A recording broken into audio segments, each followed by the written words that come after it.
रोहित, ये देखो, गरीब के बच्चे भी स्कूल जाते हैं।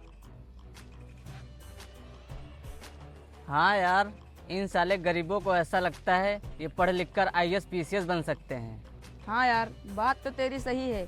इनकी ख्वाहिश तो बड़ी बड़ी रहती हैं, लेकिन ये क्या करे, गांव के गरीब बेचारे नाली के कीड़े, नाली में ही पैदा होते हैं और नाली में ही मर जाते हैं। सुनो रोहित, आप प्रधान जी के लड़के हो, इसीलिए मैं आप दोनों को कुछ नहीं कह सकता हूँ।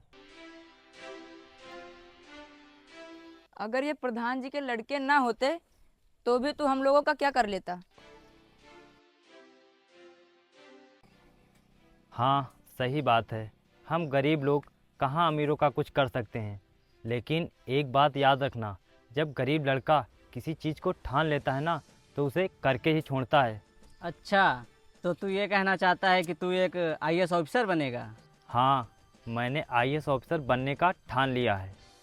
अरे रोहित भाई, अगर इनके जैसे लोग आईएएस ऑफिसर बनेंगे तो हम लोगों के घर में काम कौन करेगा।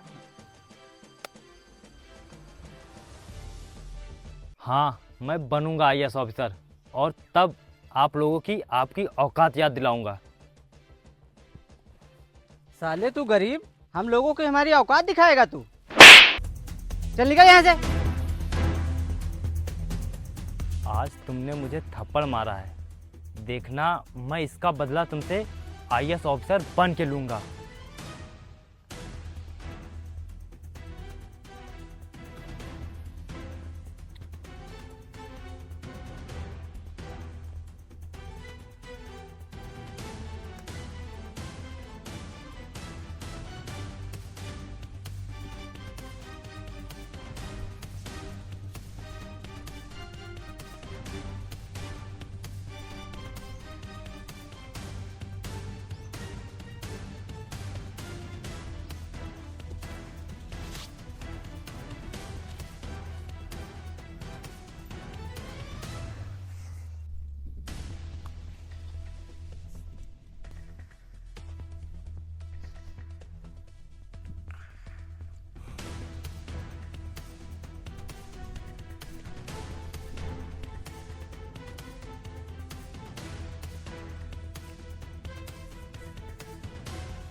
क्या हुआ शिवा? ना उदास क्यों है, रो क्यों रहा है? भैया, मुझे प्रधान के लड़के ने मारा है।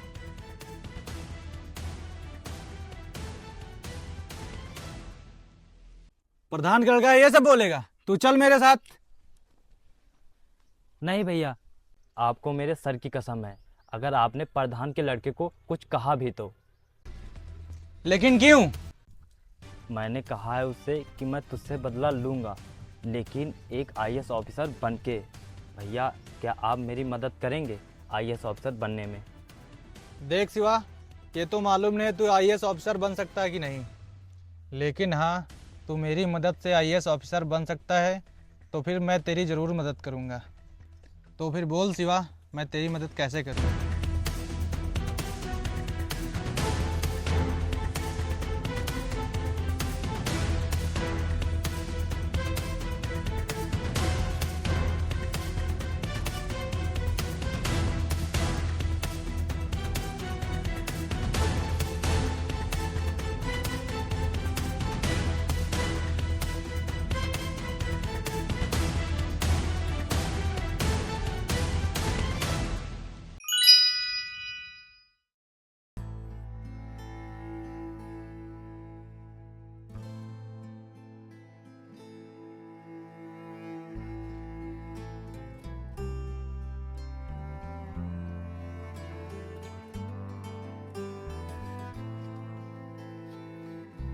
क्या रे गरीब, बन गया आईएएस? रोहित भाई, लगता है इसे सुनाई नहीं दे रहा है। साले गरीब, रोहित भाई ने बोला है बन गया आईएएस ऑफिसर।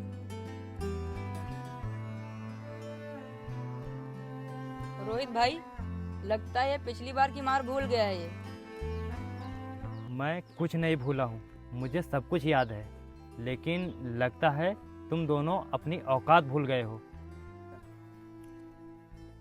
अबे, तू मुझे मेरी औकात याद दिलाएगा? इतना मारूंगा ना कि तू आईएएस तो क्या, कहीं का वॉचमैन भी बनने के लायक नहीं रहेगा। चल निकल यहाँ से।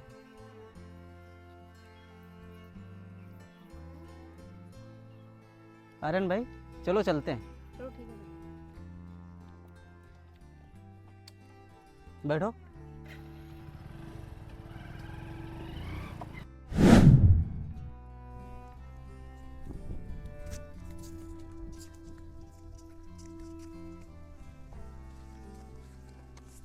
शिवा, ओ शिवा, बाहर आ, देख तेरे लिए क्या लाया हूँ।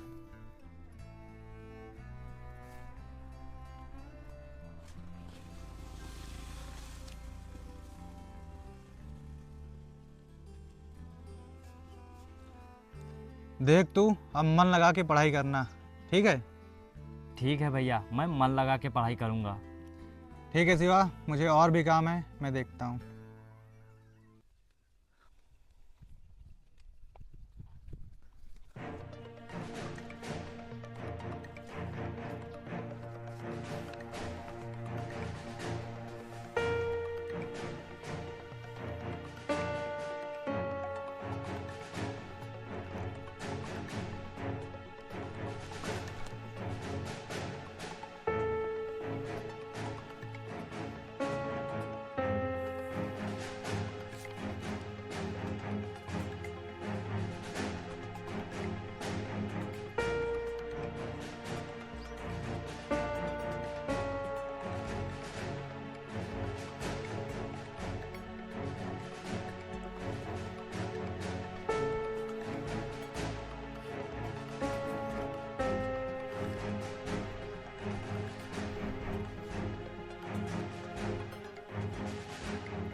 आर्यन, ये ज़मीन सारी मुझे अपनी फैक्ट्री लगाने के लिए चाहिए। और सुनो, ये ज़मीन पाने के लिए तुमको किसानों के साथ जो मनाए वो करो, लेकिन ये ज़मीन मुझे चाहिए। ठीक है रोहित भाई, आज ही मैं गांव में जाके किसानों को सूचना देता हूँ। और हाँ सुनो, इतना याद रहे, ये ज़मीन मुझे किसी भी कीमत पे चाहिए। ठीक है।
रोहित भाई, हाँ क्या हुआ?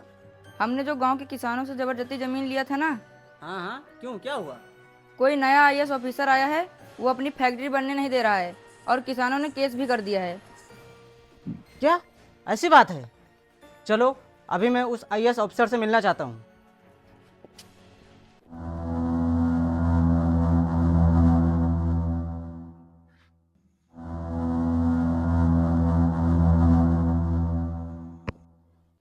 तो आप ही हैं यहाँ के नए आईएएस ऑफिसर। हम यहाँ के बहुत बड़े जमींदार और प्रधान जी के लड़के हैं। हमने सुना है कि किसानों ने हमारे खिलाफ कंप्लेन की है, तो आप ऐसा कीजिए, वो फाइल बंद कर दीजिए। क्योंकि यहाँ पर जितने भी नए आईएएस ऑफिसर आते हैं सब हमारे ही अंडर में काम करते हैं। आप टेंशन मत लीजिए, ये काम हम आपसे फ्री में नहीं करवाएंगे, इसके बदले में हम आपको पैसे भी देंगे। ये लीजिए पूरे 5 लाख रुपए।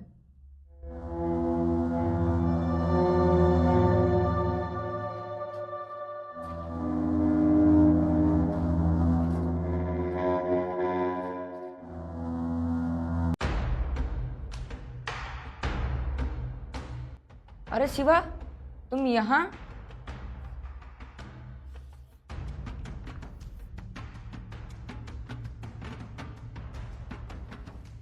हाँ, मैं। और तुम लोग अभी तक नहीं सुधरे। कॉलेज में तो गलत काम करते ही थे और यहाँ भी। और तुम्हारे खिलाफ किसानों ने बहुत सारी शिकायतें की हैं। और अब बात किसानों की है तो मैं किसानों का साथ दूंगा और तुम लोगों को छोड़ूंगा नहीं। शिवा भाई, ये तुम कैसी बात कर रहे हो? हम तुम तो एक ही गांव में रहते हैं और गांव में थोड़ी बहुत तो कहा सुनी होती ही है। तुम ऐसा करो, ये फाइल बंद कर दो और इसके बदले में ये सारे पैसे भी दूंगा, और अगर कम पड़ेंगे तो और भी दूंगा।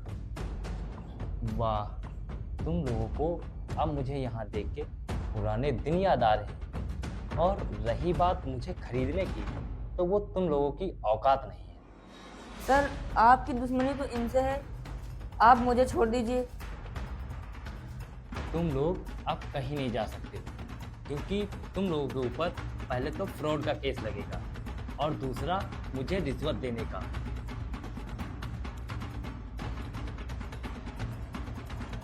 हेलो, हाँ दरोगा जी, आप जल्दी से मेरे ऑफिस आ जाइए। अरे शिवा, प्लीज़ ऐसा ना करो, हम लोगों के ऊपर केस मत करो। हम आपसे माफ़ी मांग रहे हैं हाथ जोड़ के, प्लीज़ हमें माफ़ कर दो। प्लीज शिवा, हम लोगों को माफ कर दो।